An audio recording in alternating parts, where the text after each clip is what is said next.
So, ito yung individual rating ninyo.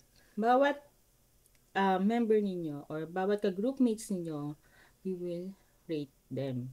Okay? So, ito yung rubrics.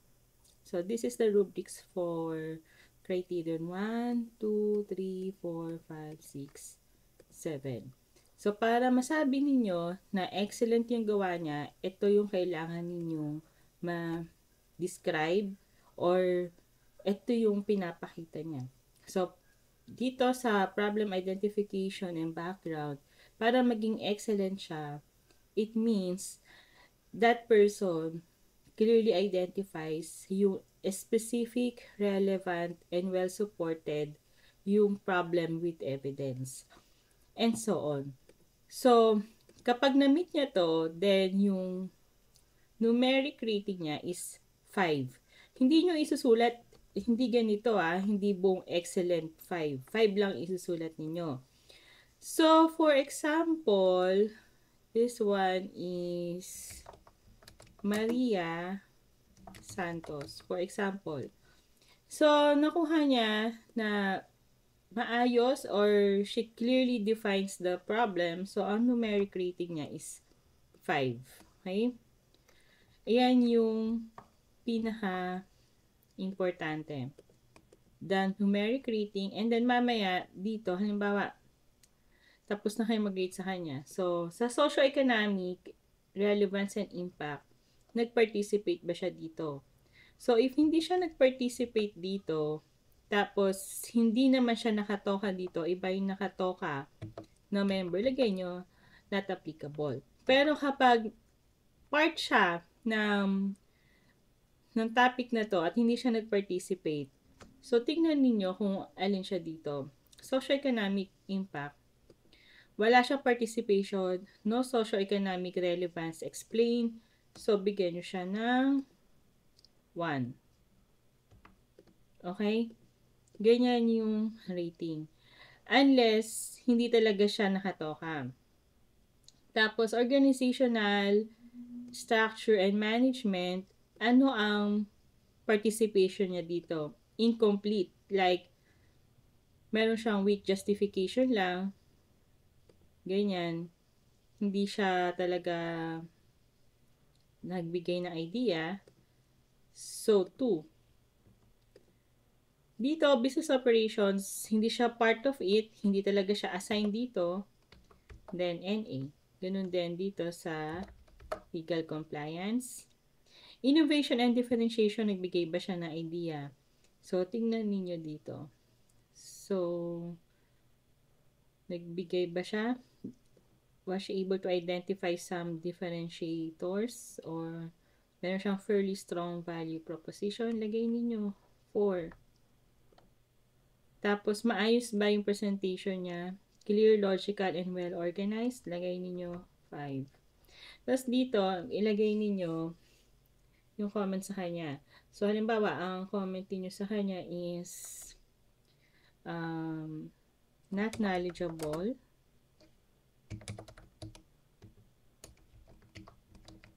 in business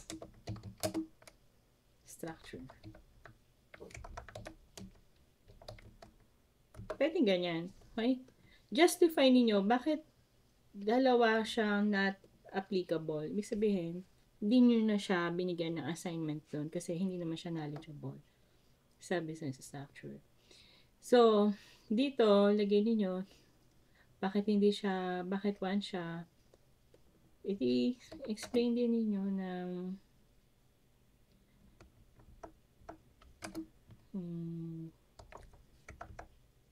hindi siya nag-participate or absent siya most of the time or she only wants to deal with certain topic given to her.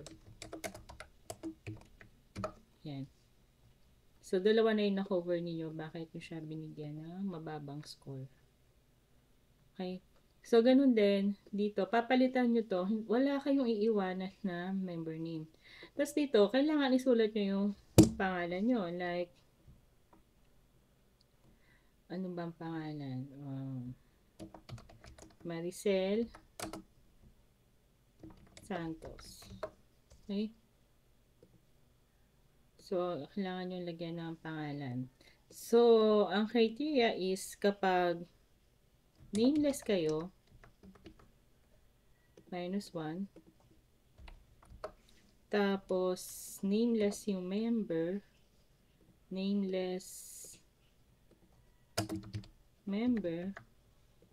bawat isang member, -1.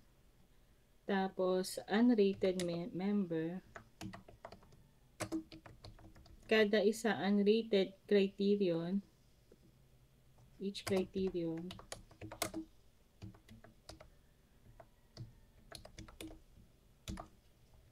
it is -1. And then, kapag no comment, each comment, okay, no comment, each member, for each member, -1. Depende kung gaano kadami yung wala kayong comment. Halimbawa, nameless ka, so -1. Ilan yung nameless member mo? 2 kasi hindi ko malaman kung kanino siya binigay. -2 kayo. So, tapos, unrated member, ilan yung member na wala kang rating? 2 ulit. Wala kang comment for each member, so -4. Okay? So, ganyan siya. So, -2. Ang total niyan is 8. Diba? -8 kayo. Okay? So, kada hindi ninyo gagawin na instruction, minus kayo. Tapos, kapag ang sinulat nyo dito is excellent, okay, instead of number, ibigyan ko din kayo na not following of instruction. Okay, not numeric rating,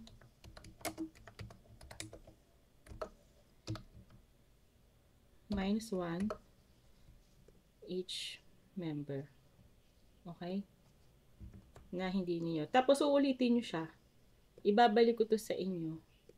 Kapag hindi nyo sinunod, may deductions na kayo.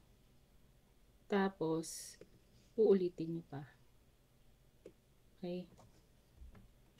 So, may gumawa kasi, ang ginawa niya, excellent, nilagay niya, tapos nilagay niya, poor, yung ganyan. So, pinabalik ko sa kanya, pero binigyan ko siya ng late deduction. Ganun. So, kada hindi ninyo sinusunod na instruction, may deduction kayo. Okay? Kasi, ang hirap kapag natutunan ninyo hindi sumusunod. Mahirap maging kasama sa trabaho. Walang sinusunod na instruction. May sariling instruction.